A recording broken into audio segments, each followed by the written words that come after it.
dreams coming true, yung mga tupad sa dasal. At saka ito guys, naalala ko no, yung sinabi sa inyong swerte.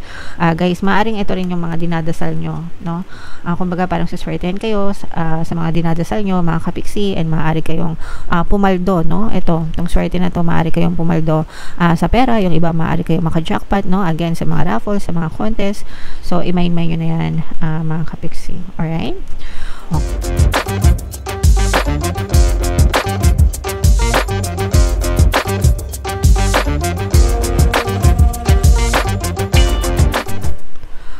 Hello guys, hello Scorpio, welcome back to Pinay Pixie Tarot. Ang pamagat ng episode natin for tonight is first half kapalaran para ngayong December 1 to 15 para sa Scorpio, Sun, Moon, Rising sign. Wow, grabe. And Venus. So, unahin natin tong deck na to, guys. Ito yung mga mensahe sa inyo or mga paparating sa inyo, mga kapiksi, no, ngayong December 1 to 15. Kung ano na lang yung makaresonate sa inyo, guys, take that message kasi hindi lahat ng mensahe ay mag-resonate sa inyo. Unahin na natin to, guys, no, swerte, mga kapiksi, no. This is good luck, good fortune, swerte, mga kapiksi. Maaari kayong manalo ng mga jackpot, maaari kayong manalo ng mga raffle, guys. Remember, kapag ka December, maraming Christmas parties, maraming mga raffle, maraming mga contest, no. Hindi lang ito loto, hindi lang ito sugal, guys. Although, guys, pagdating sa sugal, hindi ko kayo encourage na maglaro ng mga sugal, no. Yung loto pwede pa kasi kahit pa paano sa charity napupunta naman yung loto, pero yung sugal kasi yan malaki. And yeah, again, no, sabi ko nga, maraming nananalo pag December sa mga raffle. So, maaring isa kayo sa mga manalo ng mga Christmas parties, guys. Pakinggan nyo yung ating subliminal na para manalo ng raffle at contest, no? Every December, marami talagang akong natatanggap ng mga success stories doon kasi marami talaga nananalo, guys. As of now, may mga nag-comment na. So, nag-post ulit ako sa community tab. Basahin nyo na lang.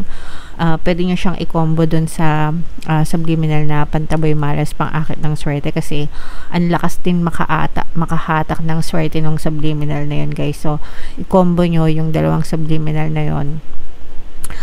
Talagang suswertehan kayo, no? So, i-mind nyo na itong mga swerte na to, guys. Good luck, good fortune, swerte sa mga jackpot, swerte sa mga raffle. Ito naman, December, guys, so uso talaga yung flu season, di ba? So, mag-ingat na lang kayo para baka magkasakit kayo, mga kapiksi. So, ingat-ingat na lang, guys, okay?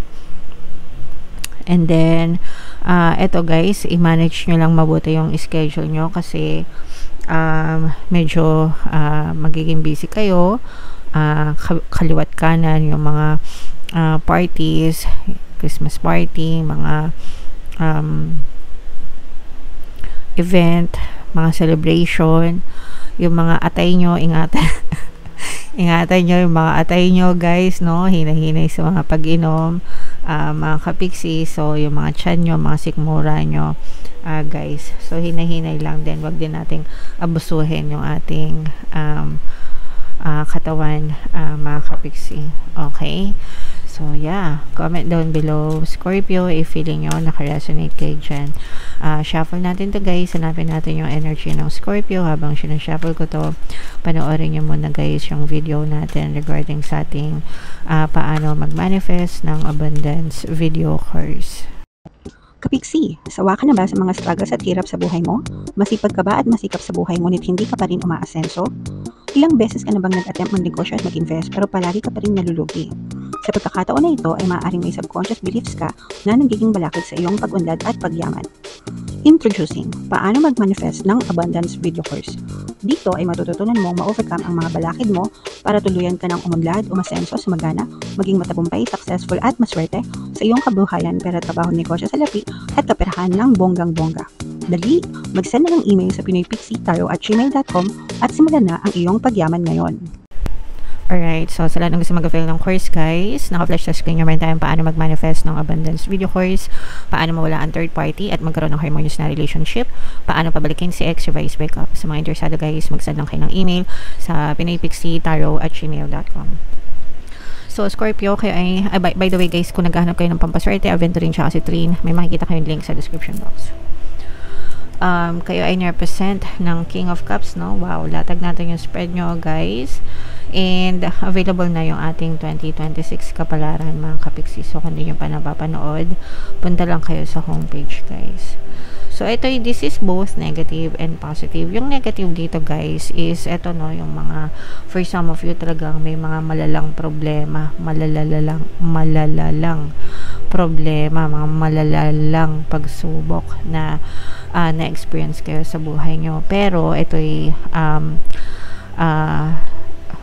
matapos na or patapos na and unti-unti na kayong nagsisimula ng bagong journey. Pagbangon, guys, mula sa mga pagkakasadlak nyo dito sa mga problema na to. This will resonate, guys, dun sa mga kapiksi natin na nagdanas ng bagyo, literal, yung mga tinamaan ng bagyo, lindol, ng mga nakaraan, guys, medyo malaki yung damage na nangyari sa buhay nyo. Yung iba, guys, literal na nawalan ng kabuhayan, no? So, pero nakikita natin na tapos na to, guys. Huwag kayong mag-alala, makakahinga na kayo ng kaunti and magsisimula yung pagbangon nyo. In every endings there's a new beginning, mga kapiksi. So, wag nyo nang masyadong dibdibin, guys, kasi matatapos yan, okay? And sabi ko nga, you're already planning. Kumbaga, binubuo nyo na ulit yung mga plano nyo, kung paano kayo babangon, kung paano kayo babawi sa inyong buhay, guys. Mayroon ditong presence ng fire sign, Aries, Leo, Sagittarius. For some of you, maaring may fire element kayo sa inyong natal chart or you may be dealing with another fire sign. Ang maganda naman sa inyo, guys, may tumutulong din sa inyo, no, na makarecover kayo, at saka si universe mismo yung tutulong sa inyo. Yung mga dasal nyo, mga kapiksi, no, didinggan ni universe yung mga bagay na pinagdadasal nyo, guys. Yung iba sa inyo, guys, may mga matutupad kayo na mga dasal, may mga matutupad kayo na wish. Kung ano yung wini-wish nyo, kung ano yung hinihiling nyo, tutuparin yan ni universe ngayong season na to. So, antayin nyo lang, mga kapiksi. And for some of you, guys, no, maaari din may mga dumating na mga bagong commitment sa inyo, mga bagong kontrata, mga bagong proyekto, no, na maaaring makatulong din sa pagsisimula ng bagong buhay for some of you, mga kapiksi. And yung iba naman na nalalagay na sa tamang balanse yung inyong pamumuhay, kasi nga yung iba nakakabangon na, so nababalik na sa tamang balanse yung inyong pamumuhay. Yung iba naman, guys, medyo tipid-tipid pa rin, no? Kumbaga, habang maiksi ang kumot, magtiis mo ng mamaluktot, and pag mahaba na't malapad, tsaka magunat-unat. So, dadating din yung time na magiging malapad din yung kumot nyo, makapag-inat-inat din kayo, Scorpio. Alright? So, what else? Ito, mag-ingat kayo, guys, no? Ito ay mga energy ng manluloko, mga kapiksi. Actually, guys, yung iba sa inyo, naloko na. Kumbaga, parang na-scam na, naloko na, mga kapiksi, and nawalan na kayo ng tiwala. Nagkaroon na kayo, or nagkaroon na kayo, guys, ng mga trust issues sa mga tao sa paligid nyo dahil dun sa panduloko na na-experience nyo ng ibang tao, mga kapiksi. For some of you naman, ito'y babala na huwag kayo basta-basta magtiwala, kasi nga there's a deception energy surrounding you. So always maging maingat sa lahat ng transaction, sa lahat ng mga tao, sa lahat ng mga kinakausap nyo, guys, para hindi kayo mabiktima ng mga panloloko, mga kapiksi. And this is abundance of money, wealth, and riches. No, for some of you naman, guys, sa mga kapiksi natin na hindi naman masyadong naka-experience sa mga problema, ng mga challenges, ito, talagang this is very resonating with you, kasi nararamdaman natin na talagang masagana yung inyong pamumuhay, mga kapiksi, at saka mas lalo pang nagiging solid, no? Mas lalo pa kayong lumalakas, mas lalo pa nag-i-strengthen yung source of income nyo, no? Kumbaga, parang very stable, very secure yung finances nyo, and at the same time, marami talagang pera. Marami lang talaga kayong pera, mga kapiksi. So, ito namang maraming pera na to, guys. Pag December talaga, normal na maraming pera yung mga tao dahil may mga bonus 13th month, no? Sana all, guys. Mapapasana all na lang tayo sa mga 13th month pay. Pero congrats sa inyo, guys, na may mga 13th month pay, mga bonus. Pinaghirapan nyo yan, deserve nyo yan, mga kapiksi. Alright?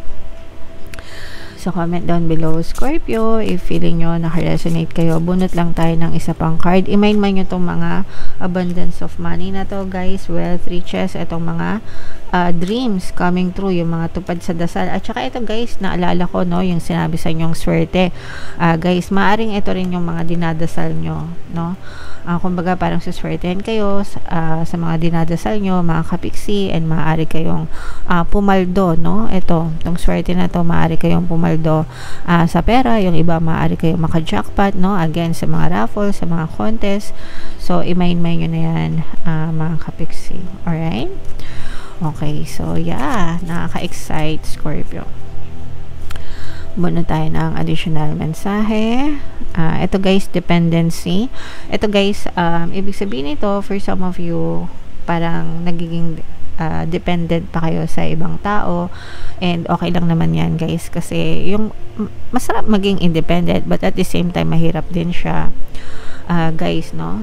Kasi you have to do everything on your own, and it's very challenging, mga kapiksi, but at the same time it's also freeing, no? Ibig sabihin parang maluwag sa pakiramdam kapag independent ka, hindi ka nakasandal sa ibang tao. You have your freedom, free ka na magdesisyon, free ka na gumalaw, hindi ka nakatali, maluwag sa kalooban, mga kapiksi. But it takes time and courage, no? So, kung feeling nyo, kaya nyo na maging independent, go. Kung hindi pa, paghandaan nyo, kung gusto nyo, mga kapiksi. Alright? Okay, so yeah. Comment down below, Scorpio, if feeling nyo naka-resonate kayo. Ito yung ating 2026 kapalaran, guys. Ito naman yung ating success stories ng paano mag-manifest ng abundance video course. Click here to subscribe, guys. Thank you for liking, sharing, and subscribing. See you next time. I love you all. Have a nice day. Bye-bye.